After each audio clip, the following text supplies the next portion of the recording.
Is it just me, or randomly you just start craving something? Today my stomach called for an emergency meeting, and the agenda had only one item: these Thai eggplants. I didn't even know that they were called eggplants, because I just call them eggplants. I didn't know it's Thai eggplants. Well, yeah. So as I was going for my daily walk, I had to look for someone selling them. I had to get a pack, which is just 1,000 shillings.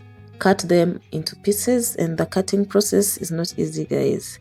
So you can choose to just cook them like that, but for me I prefer to cut them, so because some of them have like some insects in it, so the cutting helps me identify which ones are the good ones and which ones are the bad ones. Yeah, so luckily enough, none of this was bad.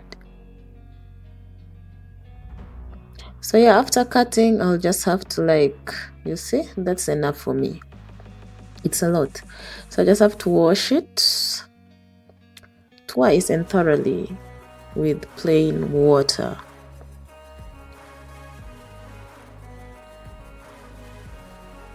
By the way, you can decide to wash it before cutting them. But anyway, me, I decided to wash it after cutting them. You can wash it as many times as you want. So yeah. So I lit up my gas and yeah, put a plain saucepan and then let it just dry a little bit. Then I'll add some oil. You can use any oil of your choice. Olive oil, cooking oil, vegetable oil, I don't know. Whatever oil you have that can cook, you can just use that one. Then add your onions. I noticed after that my onions, this was the last piece of onion I had. So yeah, and it's not fancy, by the way, it's just simple ingredients, you know. Then after that, I'll add my tomatoes. Let it cook for like a few minutes. Mix it well and let it cook again. So also, you see, I had to reduce the heat a bit because, whoa, this heat was so high. So make sure you're very careful here. Then I felt like my tomato wasn't red enough, so I had to add some ketchup.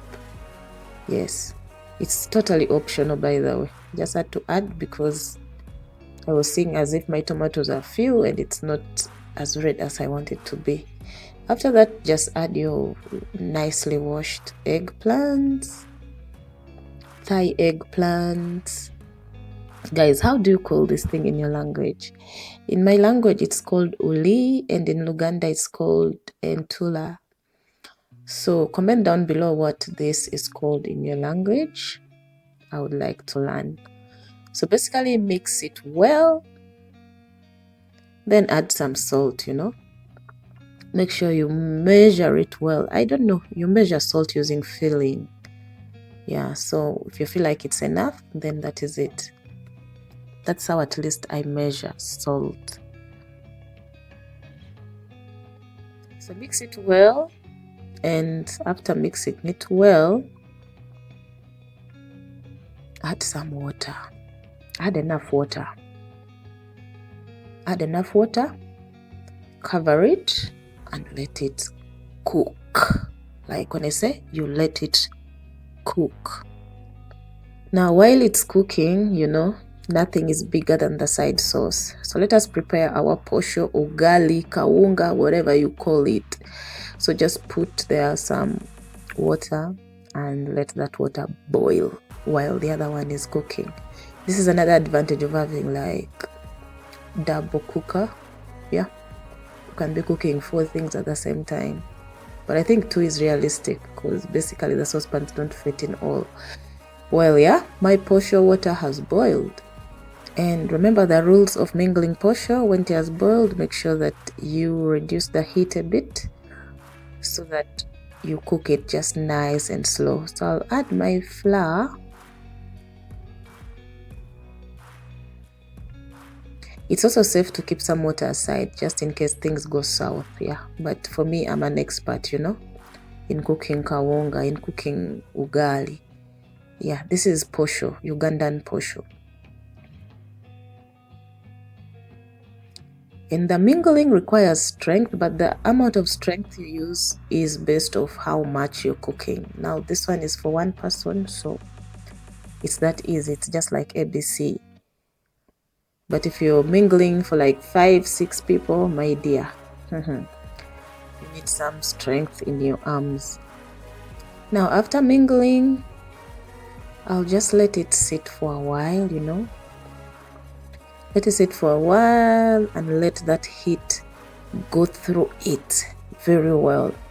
Now, I don't know about Kenyan ugali, but there is a myth that says that if the posho is not cooked well, it may act your stomach up. That's why for me and 99 other people, we have to let it really sit after you've mingled it.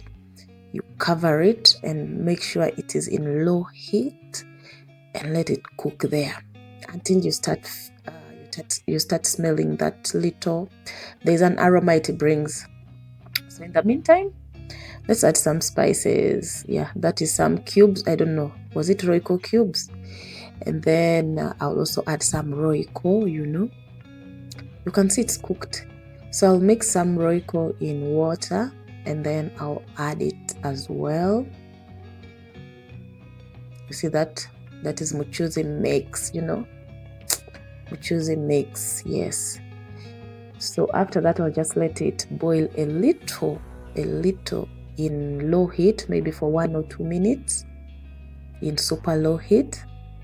Yeah, and here you can see our posho is now ready, Until that aroma came, you can see that smoke coming out. Aha! Smells really nice, guys. So I'll just wrap it up real quick. And after wrapping it up, you can serve it, Now after serving our posho, let's go back to our sauce. It's ready, guys. Oh, it's ready. So now it's time to serve. So I'll just turn it off and then I'll serve it. Fresh and hot from the plate. Now I had some avocados. Unfortunately, they are not ready yet, so I missed eating it with avocado. So here is how it turned out. Yes, very nice, very demure, very tasty, And thank you so much for watching, you guys. And I hope you try this recipe out and let me know how it turns out.